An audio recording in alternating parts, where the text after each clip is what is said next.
Kami dari kelompok 1 ingin mempromosikan dan menjelaskan rincian-rincian mengenai Pulau Harapan di travel kaki trip kami. Pertama-tama perkenalkan, nama saya Najulin Pradista, nomor absen 24. Saya Kinanti Puspodewayani, nomor absen 18. Saya Nurul Fauzia, nomor absen 28. Saya Kanaya Aris Salita, absen 17. Oke, mari disimak. Nah, Jadi di Langkah Kaki Travels ini kita menyediakan trip ke Pulau Harapan dengan budget hanya dengan 400.000, estimasi penginapan 2 hari 1 malam sudah include banyak banget. Nah di sini juga kita ada meeting point-nya. Meeting point itu di Pelabuhan Muara Angke pada pukul 6.00 WIB dan jadwalnya 2 hari 1 malam. Lalu kita sudah ikut banyak banget fasilitas-fasilitas yang lainnya. Langkah Kaki Travels juga sudah menyediakan fasilitas seperti kapal feri, PP Pelabuhan Kali Adem sampai dengan Pulau Harapan. Yang kedua ada asuransi penyeberangan. Yang ketiga ada homestay AC. Yang keempat ada makan dengan 3 kali. Yang kelima ada barbecue. Yang keenam ada air mineral. Yang ketujuh ada kapal penjelajah pulau. Yang kedelapan ada alat snorkeling. Yang kesembilan ada pelampung.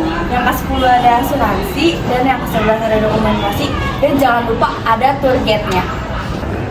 Selanjutnya, setiap usaha akan ada kelebihan dan kekurangannya. Dan di sini saya akan menjelaskan kelebihan dan kekurangan dari usaha kami atau yang biasa dikenal dengan SWT. Yang pertama akan dimulai dari strength atau kekuatan. Yang pertama yaitu lokasi wisata yang indah. Kami memilih Pulau Harapan karena Pulau Harapan dikenal dengan keindahan alamnya seperti pasirnya yang bersih putih dan terumbu karang indah serta kehidupan laut yang mempesona. Dan yang kedua ada biaya yang relatif terjangkau. Dibandingkan dengan tur yang lain, pakai tur Pulau Harapan ini umumnya lebih terjangkau baik untuk wisatawan lokal maupun juga internasional. Dan yang ketiga ada kelengkapan paket wisata, yaitu banyak agentur yang menawarkan paket lengkap mulai dari transportasi, penginapan hingga kegiatan seperti snorkeling, diving, dan island hopping. Selanjutnya yang kedua ada weakness atau kelemahan. Kelemahan yang pertama itu adalah infrastruktur yang terbatas, yaitu fasilitas di Pulau Harapan mungkin masih terbatas seperti penginapannya sederhana, keterbatasan listrik, dan akses internet yang masih kurang memadai. Kemudian yang kedua ada akses transportasi, yaitu Pulau Harapan hanya bisa diakses oleh jalur laut karena harus melewati laut dan yang dapat membatasi jumlah wisatawan yang datang terutama ketika cuaca buruk. Dan yang ketiga ada ketergantungan pada musim. Tingkat kunjungan wisatawan cenderung lebih tinggi di musim liburan saja atau pada akhir pekan. Maka dari itu pada musim hujan atau masa sepi bisa penurunan pendapatan yang sangat signifikan. Selanjutnya yang ketiga ada opportunity atau peluang. Yang pertama adalah peningkatan minat wisatawan ke alam, yaitu semakin banyak orang yang mencari pengalaman wisata alam ekowisata sehingga Pulau Harapan ini dapat menarik minat pasar yang lebih besar. Kemudian yang kedua ada promosi digital. Dengan promosi yang efektif melalui media sosial dan menjangkau lebih luas lagi, usaha dapat menjangkau lebih banyak calon wisatawan baik lokal maupun internasional. Dan yang ketiga itu ada kerjasama dengan pihak lain. Kita bisa ada peluang untuk bekerjasama dengan pihak ketiga seperti agen travel, aplikasi pemesanan online atau influencer untuk memperluas pasar. Dan yang terakhir adalah threats atau ancaman.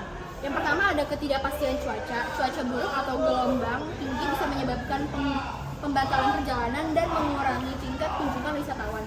Dan yang kedua ada kerusakan lingkungan. Kerusakan lingkungan itu ekosistem laut yang rentan terhadap kerusakan akibat overtourism atau perilaku tidak bertanggung jawab dari wisatawan dapat mengurangi daya tarik wisata Pulau Harapan. Dan yang terakhir ada perubahan kebijakan pemerintah, yaitu peraturan terkait pariwisata, transportasi atau konversi alam yang bisa memengaruhi operasi bisnis, terutama jika terjadi pembatasan akses atau biaya tambahan untuk konversi alam tersebut. Di sini ada exclude-nya, yaitu yang pertama itu exclude-nya tiket penangkaran penyu, yang kedua itu kebutuhan dan obat-obatan pribadi, yang ketiga tip guide dan kru. Kemudian ada rencana sama jadwal perjalanannya, yaitu pada hari pertama pukul 6 peserta berkumpul di Pelabuhan Kali Adem, Muara Angke. Kemudian jam 7-nya nih kita jalan ke Pulau Harapan. Nah jam 11-nya kita tiba di Pulau Harapan, terus check-in di homestay, istirahat, makan siang, dan acara bebas. Nah, kemudian pada pukul 1 kita snorkeling ke Pulau Macan atau Pulau Putri atau Bira. wisata ke Pulau Dolphin, sunset di Pulau Bulat. Nah, kemudian pada pukul 5 kita kembali ke homestay untuk mandi dan bersih-bersih. Kemudian pada jam 7 itu ada acara bakar-bakar dan acara bebas. Kemudian pada hari kedua, pada setengah 6 pagi, kita menikmati sunrise di Pulau Harapan. Kemudian jam 7 kita mandi dan coffee break, packing untuk persiapan kembali ke Jakarta. Nah, jam 8-nya kita check out, jam 9-nya kita eksplor Taman Mangrove dan penangkaran penyu. Pada jam setengah 11-nya kita tiba di dermaga Pulau Harapan. Jam setengah 12 kita perjalanan ke Pelabuhan Muara Angke. Nah, jadwal open trip ini tidak terkait, rencana yang tertulis dapat berubah sewaktu-waktu menyesuaikan situasi dan kondisi lapangan.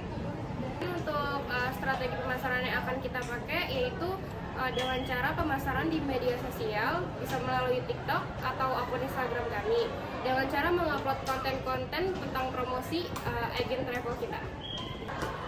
Kemudian target penjualan per tahun kita yaitu 300 packs, karena sebulan target kita yaitu 20 packs, berarti 1 tahun itu target kita 300 packs. Kali ini saya akan menjelaskan rute untuk menuju Pulau Harapan. Yang pertama, untuk mencapai Pulau Harapan dari Pelabuhan Muara Angke, ikuti langkah-langkah berikut ini. Yang pertama, Anda harus tiba di Pelabuhan Muara Angke di Jakarta Utara. Jangan lupa datang lebih awal untuk membeli tiket kapal. Atau jika sudah memesan secara online, cukup daftarkan diri di tempat.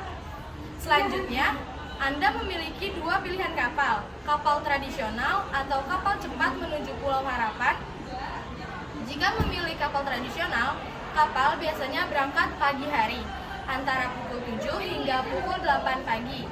Tapi, jika Anda menginginkan perjalanan yang lebih cepat dan nyaman, pilihlah kapal cepat meskipun harganya sedikit lebih mahal. Perjalanan di laut pun dimulai.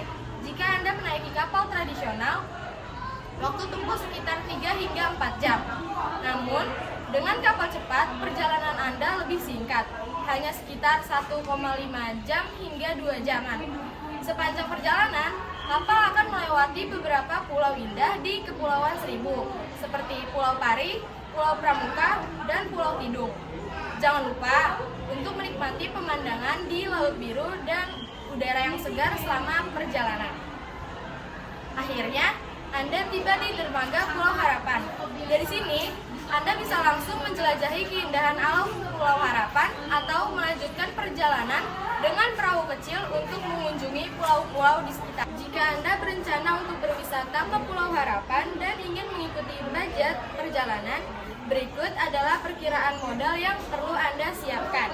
Pertama-tama, kita akan mulai dari biaya transportasi. Dari Pelabuhan Kali Adem, Anda bisa menggunakan kapal feri untuk perjalanan pulang ke Pulau Harapan. Untuk itu, Anda perlu menyiapkan yang pertama adalah biaya kapal feri sebesar 100.000. Yang kedua ada asuransi penyeberangan sebesar Rp10.000.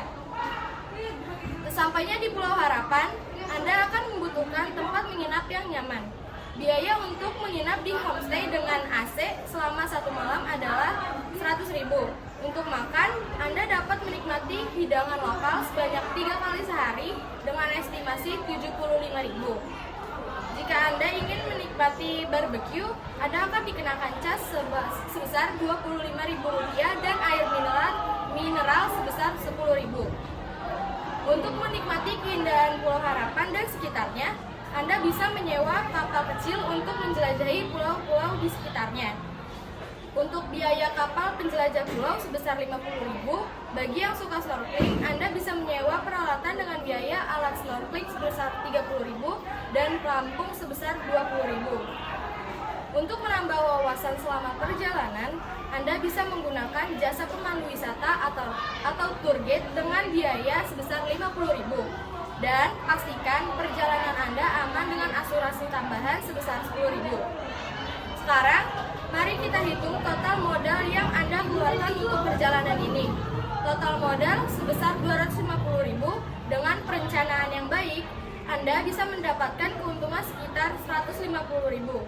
Sehingga total nilai perjalanan Anda menjadi Rp400.000. Dengan modal yang terjangkau, Anda bisa menikmati liburan yang lengkap dan berkesan di Pulau Harapan.